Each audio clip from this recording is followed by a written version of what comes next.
Anyone else? Anything exciting? Anything new? Anybody figure out their life yet? All right. Continuing on. Last class we introduced sensation and perception. We say they're two totally different things, right?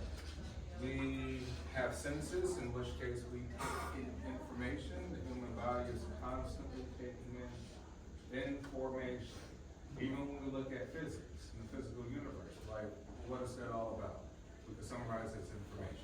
Energy is information, right? Information in the form of different things. We say we need light waves, right? Or photons, however you want to describe it. Wavicles, particles and waves of light coming to the eye, right? To be processed in some way to create an electrical signal to make sense, to create meaning of vision. Right? We're talking about sound. We're thinking about sound waves, right? Sound waves have amplitudes, right? High pitch, low pitch, right? Long waves, short waves. We can't hear everything, right? Depending on the pitch, right? Dogs can hear dog whistles. We cannot. We can't see everything. We can't see things in gamma, right? What we call visible light is what human beings can see. We can't see an X-ray. If we were able to see through your body, well, X-rays exist, right, in the form of light, right? We can't see microwaves, which are different, right? So if we understanding what this all means and how we perceive the world, we're like, well, we have a very limited scope, and that scope is whatever it means to be this species. But even within this species, we all have different sort of stimulations, thresholds. Some of us have poor hearing, some of us have poor vision, right? Some of us have poor sense of touch, all sorts of things. Some of us had poor smell. If anybody ever had anyone lose their smell from COVID or the coronavirus? Yeah? Could you taste nothing at all? Or just certain things you couldn't taste?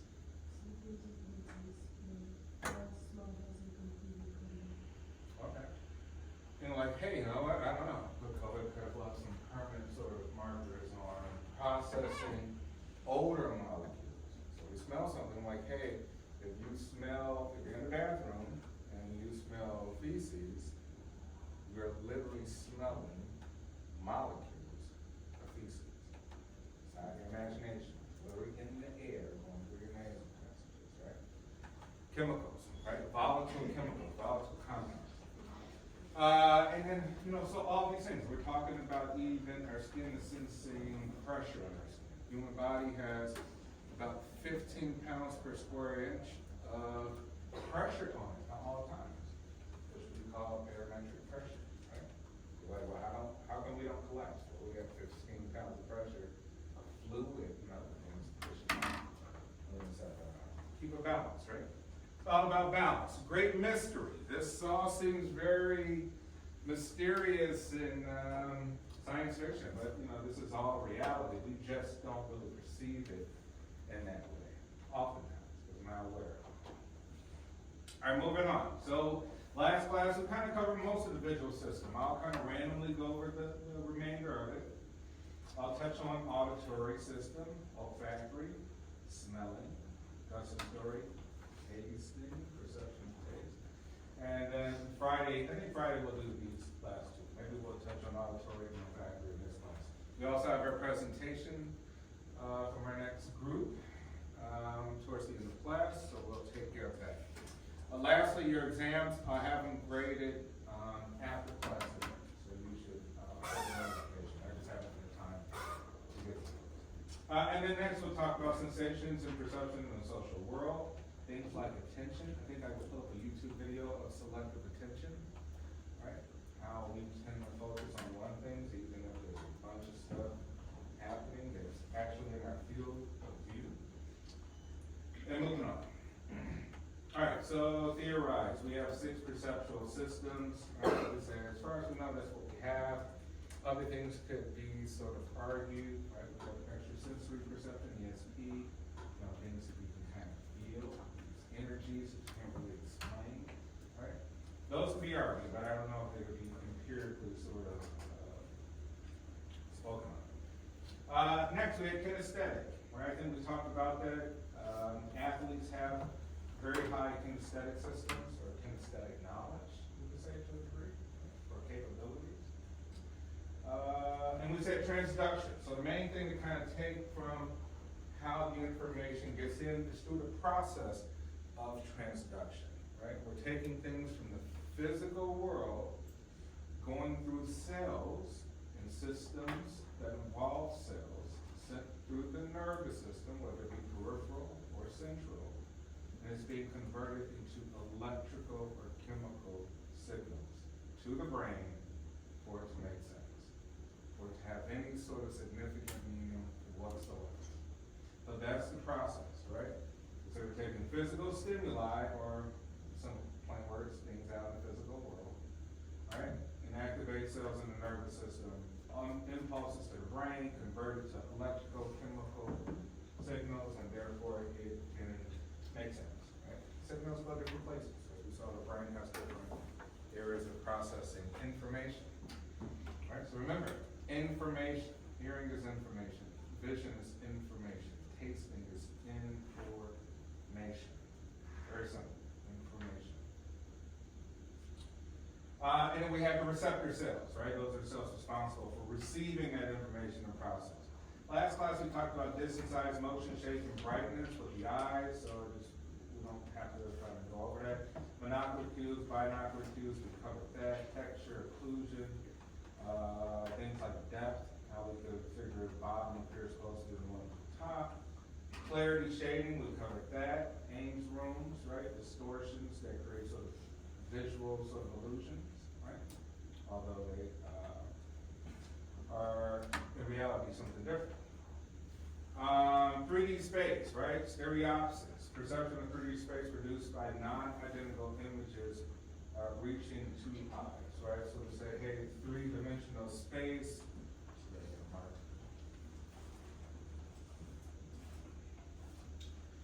Three-dimensional space, well, we have to have some sort of difference in that frame of reference, right? Non-identical images. And so we say, hey, how do we see in 3D? Well, we see in 2D, sort of, height and width, but 3D we can see with depth, right? That's 3D.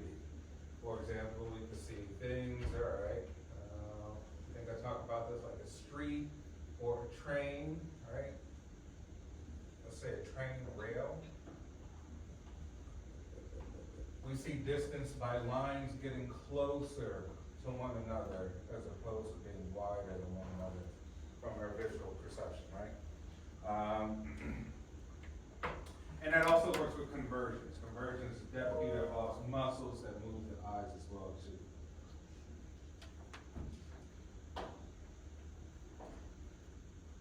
All right, motion proceeds in two ways. Movement of objects in the environment, right? Motion is kind of weird. Think about this concept. You're in a train, you're in a car. You're driving in a car, you're stationary.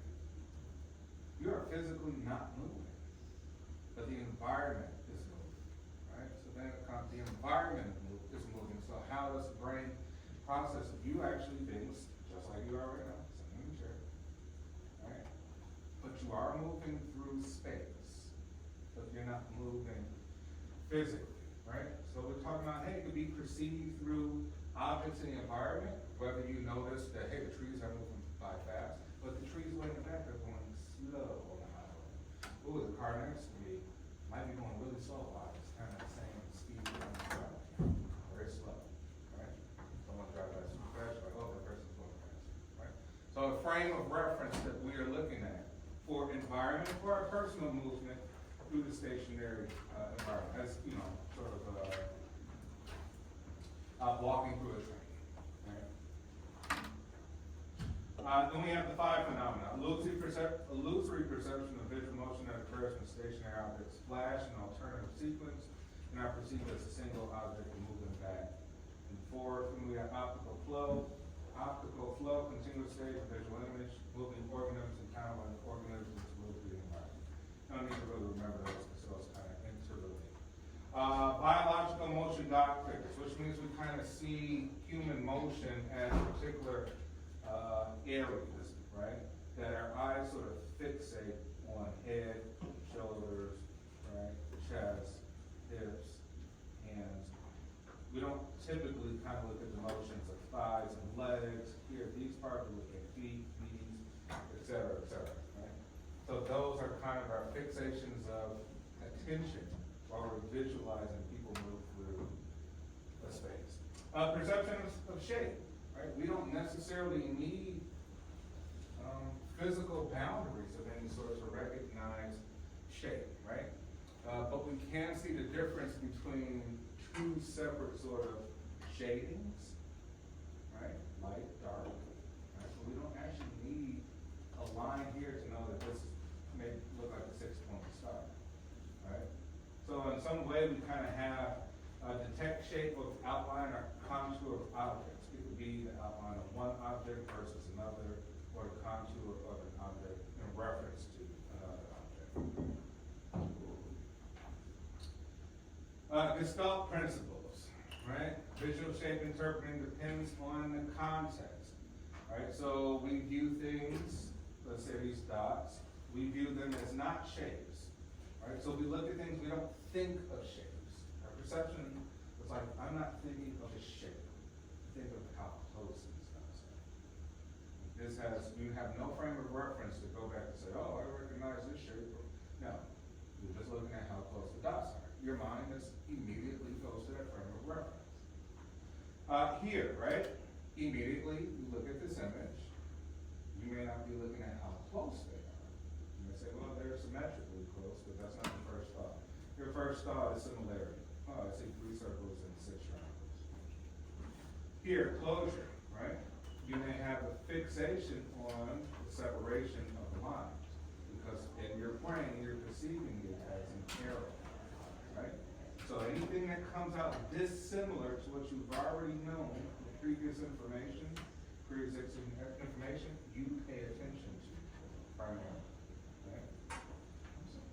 So there could be other information here.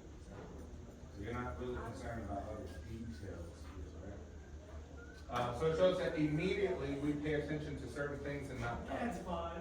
Right? Primary versus secondary things. Brightness and color. We have things like just noticeable difference. Remember I talked about threshold, right? We all have a threshold.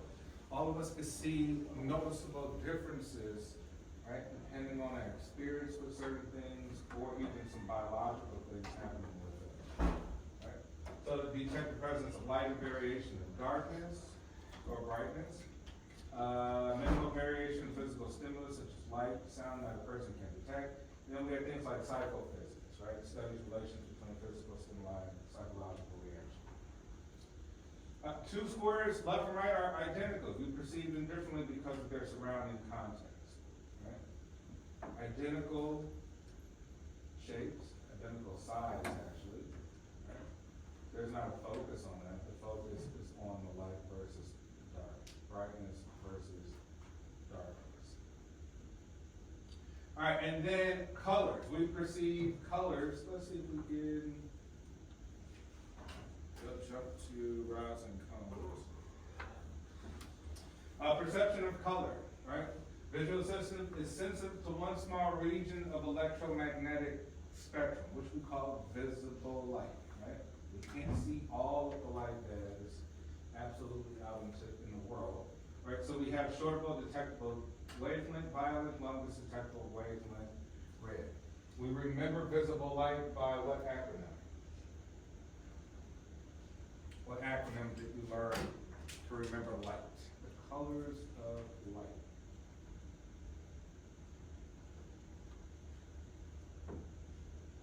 No one remembers. Roy G. Biv.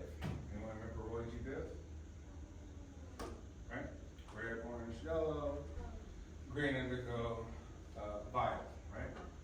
Violet, we say on one end of the spectrum, shortest detectable wavelength. Longest is red, which means that red is kind of more energetic, more vibrant, right? Violet, not so much. you look at the color red, you tend to get energized in some sort of mental way, right? It also can kind of excite you in some way, right? Vibrant, excited, that's why the stop sign is red. It grabs your attention more than any other color, right? Ferrari's red, it grabs more attention than any other color, right? Okay, and we say, hey, here is the electromagnetic spectrum with all of the light possible, right? From radio waves to infrared gamma rays, coming in the form of waves. But human beings can only see this tiny, tiny sliver, which we call visible light. Talking to the spectrum, violet, all the way to red, right? Red, orange, yellow, green, blue, and violet. And next we have the eye, right? The eye is, we say, hey, most of our receptor cells are in the eye, so human beings are primarily visual. We're not primarily auditory, right? We're not primarily about smell and taste. We are primarily about seeing. So most of the photoreceptor cells are in the eye, right? Light from the environment passes through a series of structures in the eye, the cornea, the pupil, the lens. These receptors are in the eye's retina. At the back of the eye is most of the receptors, right? So here, let's take a look. The shape of the eye. We have water-like fluid that keeps its shape. So this is primarily empty space. Most of your eye is empty space filled with fluid, right? To keep the shape, to also keep the pressure. You lose pressure, if you have too much pressure, what happens like glaucoma, right? You lose pressure, you have some issues with the eye, in other ways. So we have, just like a camera, we have a lens, right? We say that this lens can move, right? It can move in order to sort of distort the light, move it in different ways. We have things like the iris, right? The iris is what? Where's the iris located? What does it show up as in your eye? The color of your eye, right? Color of your iris. Iris, that is your iris, right? If you look really close at someone's eye, you see these little tiny spindles kind of sticking out. When you were being made as a fetus, they went through a spinning cycle, right? In order to create that sort of filament, the color. So what we're saying, when we see the color of your eye, we see a particular color of light being sort of produced from that. Which kind of means that when that light hits your iris, every other light that we saw in that spectrum is kind of fused out in some way, right? Kind of taken out. And that's what leaves that particular color. All right, and then we have things like your pupil. Cop pulls up to you at night, right? You're out drinking, he stops you, and he shines the light into your eye. What is he looking at? What's he trying to see? Why does he care about it being dilated? What does it mean to be dilated?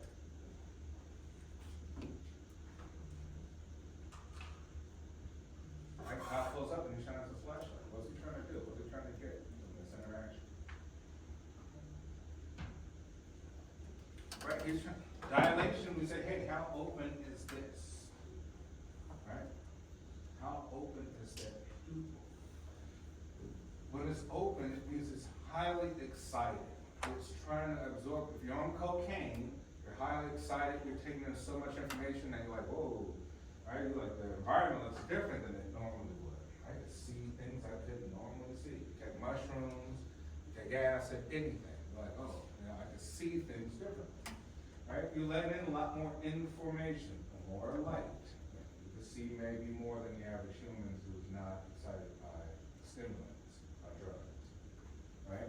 But then if it should contract. See, like something's wrong. Because normally if I have to flash your phone sort of flashlight in your eye, immediately it'll sort of retract, right?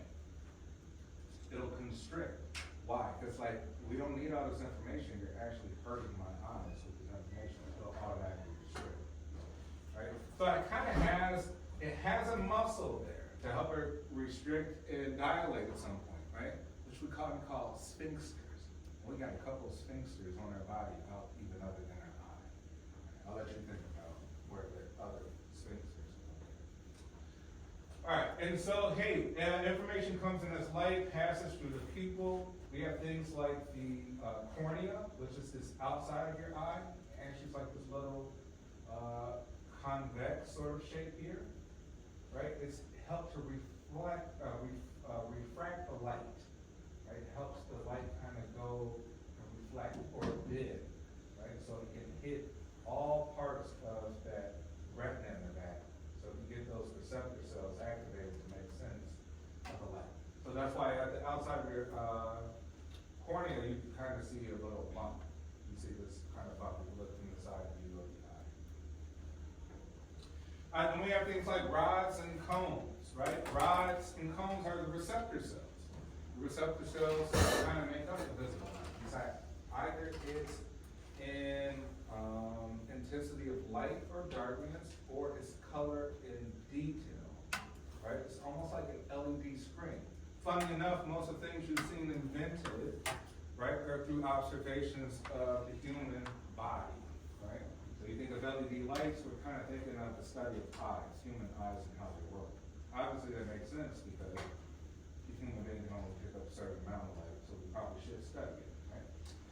So we have things like rods, enable sight and low light illumination, not color sensitive, and we have things like cones providing detail, dense concentration and the phobia, through sensitivity to different wavelengths. So we're saying one picks up light and dark shades, maybe like nighttime light, dim light, right? Things in the nighttime.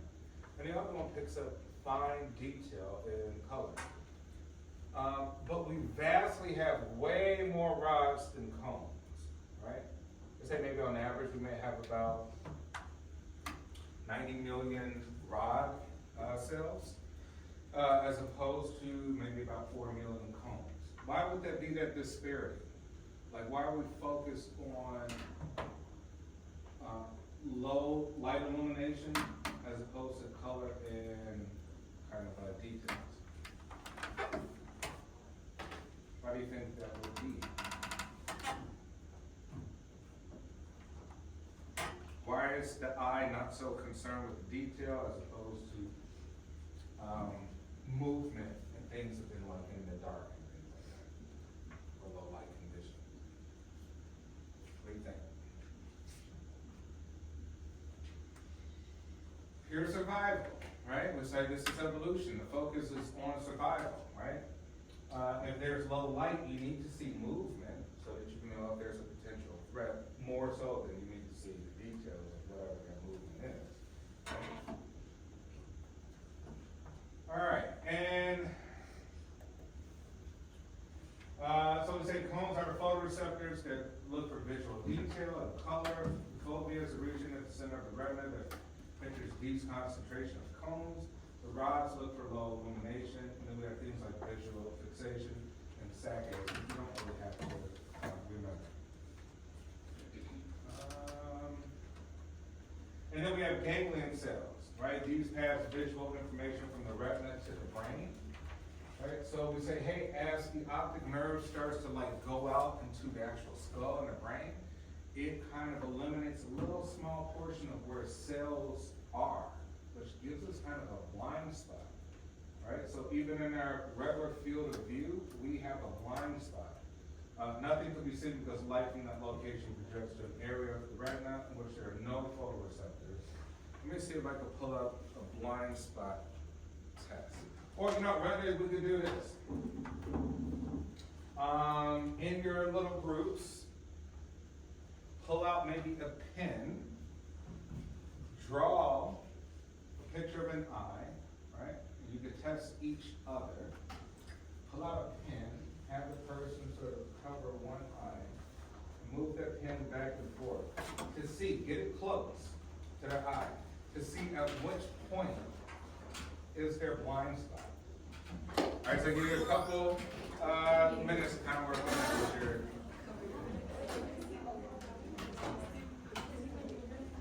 Remember, cover one eye and have them look and see at which point can they no longer see Can't point it out.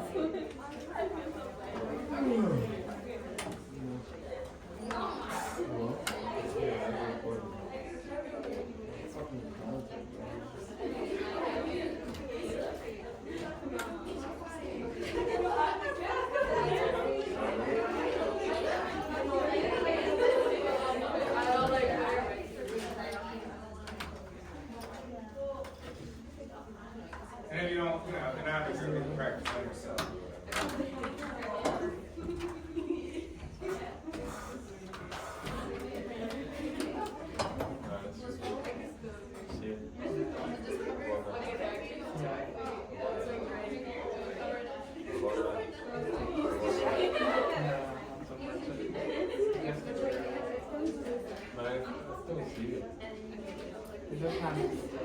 Yeah, well, I feel like on the sides you can. But you're just straight. You can't see them all. You'll see. Yeah, you can. Okay, you can also try it at different distances too. To the back of the board. Still see it.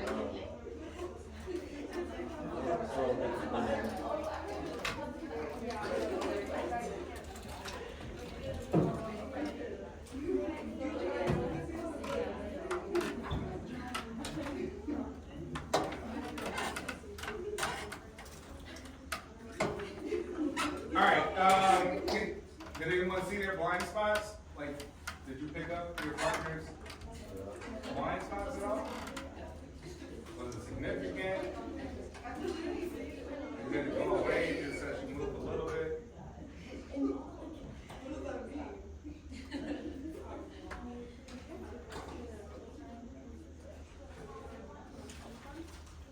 Alright, okay, so that was a little test. Next, the last thing before we have our group come up here, because I know we're short on, I'm gonna short on time, is I'll pull up a attention test, right? Selective attention test. In this video that I pull up, I want you to focus on the people in the white shirts moving the basketball. So I want you to visualize how many individuals in white shirts touch the actual basketball.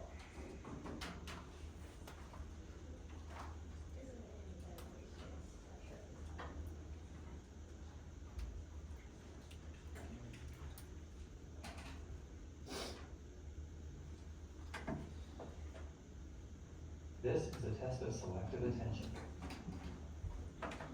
Count how many times the players wearing white pass the basketball.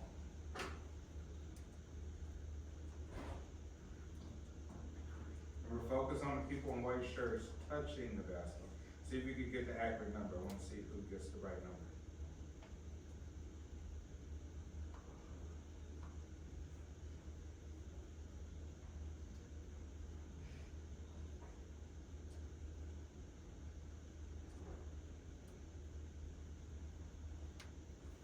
How many passes did you count? How many passes? 50? 16. 16. I don't know. I think it's 14. 13. 15.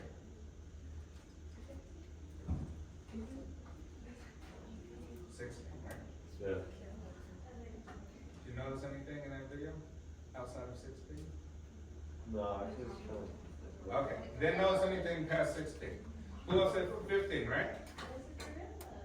You gave it away. But you're asking. Who saw the gorilla? Who did not see the gorilla? Yeah. Raise your hand, be honest, if you didn't see the gorilla. Yes, I sir. thought it was a little man. I didn't see a real. Alright, half the class didn't see the gorilla, alright?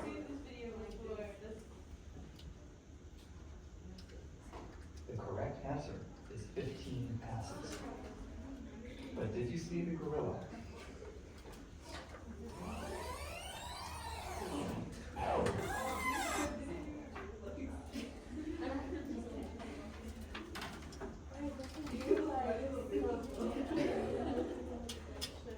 This video is from research by Daniel Simon.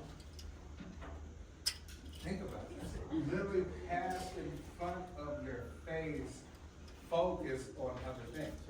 have selective attention, paying attention to specific things, even though there's other things happening in our background, right? All right, let's have our next group come up here. Just email it to me. All right.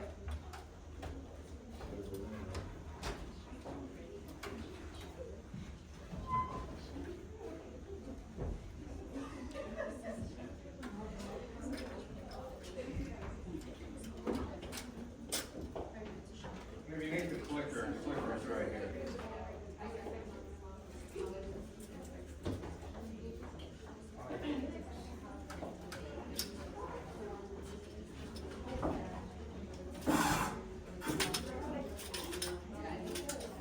Click out a presentation on this.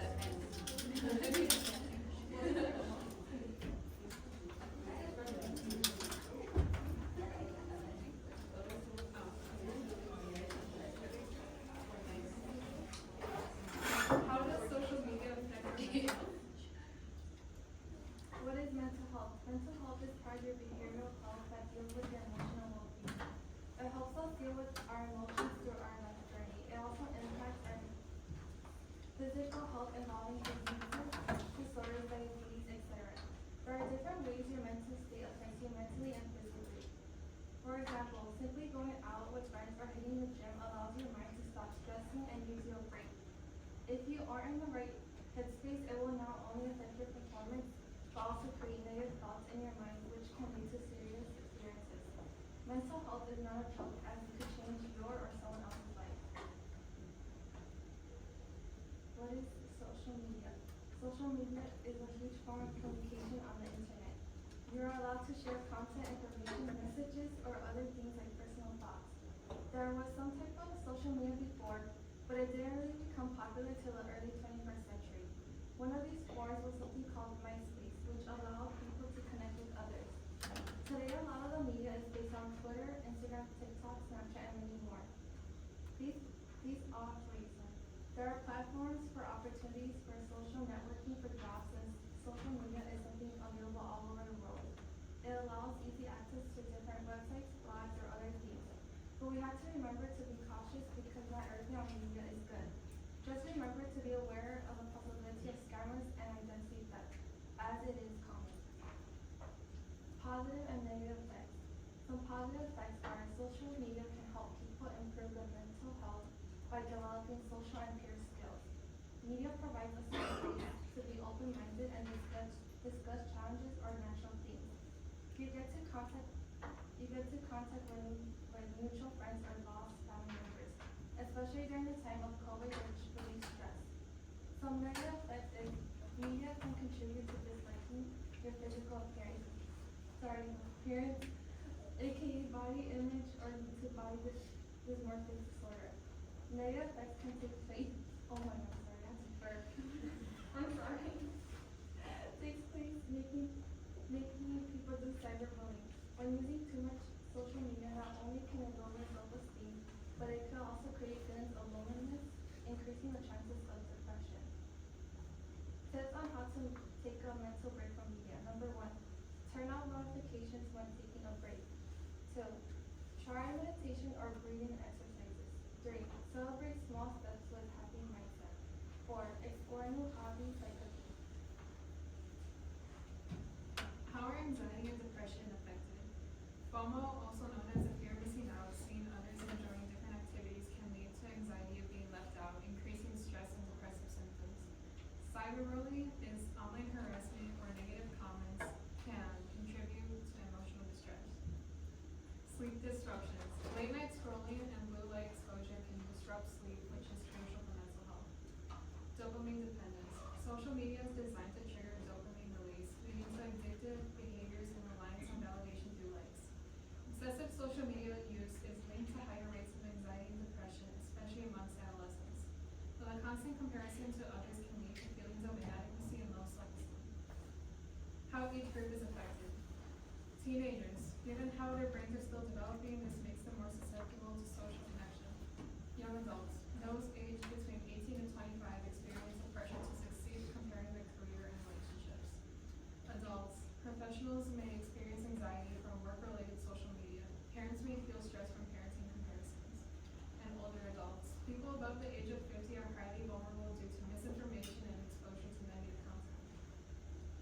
Social media and emotional intelligence.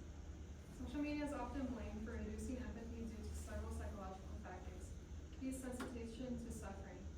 Constant exposure to distressing content, such as personal struggles or violence, is linked to emotional numbness. Over time, we become less sensitive because others' pain is seen so often without consequence in our lives. Reduced attention span. The fast-paced nature of social media discourages deep understanding. Without the time to process emotions, we struggle to empathize with others. While it can foster connection, the structure of social media works against emotional engagement. How addiction to platforms affects us. Social media addiction can have significant consequences, impacting cognitive functions and social behavior. Similar to other forms of addiction, overuse of social media can lead to dependency. When we're unable to check our apps, we may experience restlessness, irritability, and mood swings. Addiction can also lead to social disconnection. The lack of face-to-face interactions weakens real-world relationships by replacing meaningful conversations with superficial online interactions. Okay. Do you believe that social media affects your mental health in a good or bad way? My social media, TikTok, Instagram, Snapchat users, right? You're on this stuff all day, every day. How's it impacting your mental health? In what way? You feel it's good? Are you getting more self-esteem? Are you getting depressed? You comparing yourself to others? What do you think? I would say in the past it was bad because, like, I think when I was a kid, it was barely coming out that social media was popular. So if you didn't have it, you kind of seen as like a loser. I don't know why. Like now looking back at it, why was I a loser if I didn't have it? But it's whatever. But back then, since like a lot of like people around me had like social media, I downloaded it because I wanted to be cool. And then I started to compare myself with the people I saw. And that was like sad for a while until like I got older and I realized I didn't have to deal with it, so I just like blocked it. And then I like went back to it because like I wanted to text my friends and I didn't have the number, so I had to use social media. And then I started getting like positive stuff on my feed about like myself and how to like gain confidence by myself, like try to journal or try to like read or do like stuff to like make yourself be proud of yourself, like little stuff. And so like it's just swing both ways. It could like affect your life negatively by making you feel bad about yourself because of the stuff you see online, or like vice versa. You can see people like giving you positive messages even though they like don't know you. And like it's funny to me because like I do not be like, yeah, now I'm happy now. Like why did a stranger make me happy on the internet? But it's whatever because now I could use that and make other people happy in my life, being like, hey, you look good today, by the way. Like stuff like that. I feel like it could go either way. So social media, does it really speak to us, to who we are? Like, say we have low self-esteem, we kind of feel weird, right? When we see all the people and think they're better than us or cooler than us. Or is it something else? You think it's just really like an impression about who we actually are, that it triggers all these thoughts, emotions, and behaviors? Yeah. Think back. I think it can be used as a positive. I think in our generation, it's a way to communicate with each other, like through TikTok, Instagram, whatever, about like stuff that's going on in the world. So I don't think it's like really that bad for our mental health. I think it can be seen as good and bad depending how you use it. Yeah. What about for, say, older people like me? Do you see any difference, like say your parents or whatever, like, you see any difference on how they use it and how that impacts your life? Yes. I think the biggest thing that I would want to take off and kind of linking to you is like the importance you give to the social media. So like in life, whatever importance you give to a certain thing, what's important to you. So if some people say that I think social media is their whole life and they live off attention, cut out influencers, then yeah, it's important. But if you don't really care about it, then it's not really that important. But right now, we live in like a world where like people view it as something very important. So what image you have on social media is viewed as important to other people. Yeah. However, like leading, like when others were just saying like it's a good or bad thing, it's to you, it's like what you think, whatever people said negative things about it, and oh well, if people say good things, doesn't even mean that it's true. Like they said in their presentation that social media isn't how you actually perceive yourself, it's how you wanna be perceived, right? Yeah. So just because someone says you look good, doesn't mean they actually mean that you look good, and someone says you look bad, they're just trying to be, they know they can say that because they're anonymous or whatever, so it doesn't really matter. Yeah, social media, the virtual world has a disconnect, right? You're here in front of me, remember we said perceptions about information, because you've been getting this information, light, sound.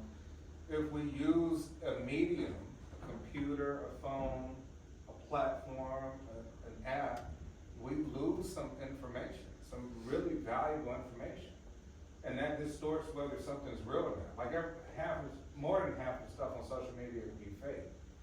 And you could perceive it like it's real, and you're letting it impact you as if it's real, a real thing. But that's just a perception that you have, and that, like you're saying, may speak to who you are as a person, right? What you value, your self-concept. So if a person has a strong self-concept, they know who they are, they won't have an issue with social media. If they have a weak self-concept, that means that everything on social media impacts them, how they think about themselves. That means they're looking out for answers, not internally, right? So we say this attention, the attention is focused on the outside environment, where it's like, okay, well, I'm gonna go sit on a rock and contemplate who I am. There's a ton of great information. There's more information, because it's actually inside of your body, right? So I think it really involves self-concept. The people who feel certain ways about social media, whether you feel insecure, you don't feel good enough, you think people are losers, you think other people are goats and greats, like, that really speaks to your own self-concept on how you probably feel about yourself, rather than the opinions of others, right?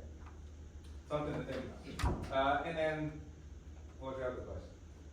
Which social media platform do you think is the most toxic? What do you think? Most toxic platform? Yes, thanks. Snapchat. Alright, now, so I've never had a Snapchat. I think people my age probably don't, because, taking instantaneous, I think we're more concerned with longer things. We want longer videos. Your generation may want shorter things to see every little detail of what you're doing. I use it as my biggest form of communication, but I just think it's such a stupid app. Why? It's just like a platform for bullying, like, in middle school, beginning of high school, I feel like it's just a really hard app to have. Okay, but is it the feature that, like, hey, if we're thinking of instantaneous, like, usage of the app, right? Okay, Facebook is for older people, longer information. Instagram may be slightly less, and then TikTok is like shorter, quick dopamine kicks, but then Snapchat may be even worse.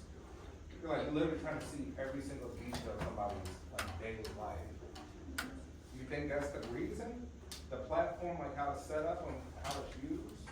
I think it's just used to be secretive, like a Gotcha. almost. Because I the guess information it could depends be, on the person and how you use it. gotcha, because that information could be private, right? Like it disappears after a certain time, you Yeah. set the settings and stuff. Yeah. Anyone else have a different opinions on which social media platforms are the most toxic? Twitter or X. I can see that. People are very like vocal and they don't care about themselves. So you think, hey, Twitter doesn't have as many restrictions. That's why Elon Musk bought it, they're unrestricted, right? So you're like everything kind of goes, right? Anyone else?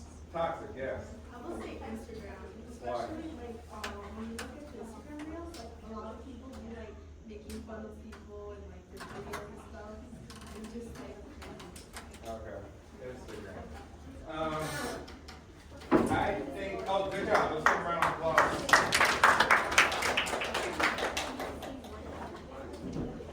I think Instagram, I think they're all pretty bad now. I think Instagram's pretty bad because when you first open the app, you got all those recommended reels. Usually there's some, it's like really bad, like perverted things and or like just It's things that probably, that constantly look